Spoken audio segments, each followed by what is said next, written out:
Quand Marilyn Monroe dit qu'elle porte une goutte de parfum et c'est tout, ça aurait pu être un diamant. Le parfum le plus extraordinaire du monde, il se retrouve dans une goutte, le diamant c'est tout. Puis un diamant c'est extrêmement blanc, mais en fait c'est extrêmement vivant, fugace. Il y a comme une aura qu'on pourrait comparer au sillage.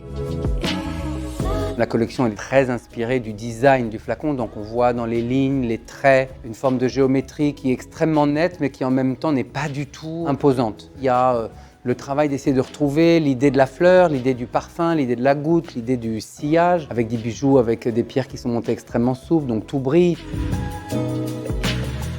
Toute une série de pièces qui, quelque part, stylistiquement, transcendent le dessin d'un jasmin, le dessin d'une rose, le dessin d'un ylang-ylang. Cette collection, c'est un tour de force parce qu'en fait, les bijoux sont d'une complexité dans leur construction, dans leur souplesse. Et je pense qu'on retrouve ici aussi cette chose assez inouïe du 5.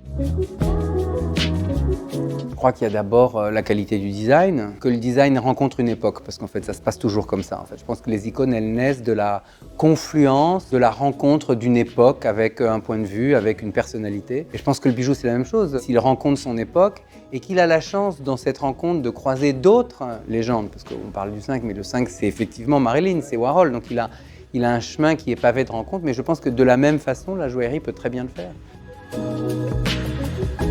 Qu'elle marque son époque comme le 5 aura marqué, qu'elle dure aussi longtemps que dure le sillage du 5. On lui souhaite.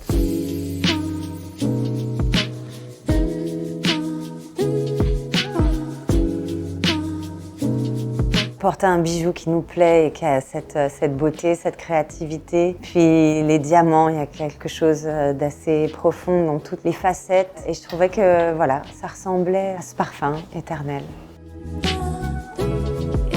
Je l'ai rencontré quand j'étais adolescente et que ma mère avait acheté un tout petit flacon, parce qu'on n'avait pas les moyens à l'époque. Et elle m'avait dit, c'est la quintessence du chic français. J'ai des relations avec certains bijoux qui vont durer très longtemps et puis après je vais faire des pauses et je vais les reprendre. Une fille Chanel ou une femme Chanel, je pense que c'est quelqu'un qui, comme toutes les femmes, sont multifacettes, ont une profondeur, un mystère et en même temps quelque chose qui enivre.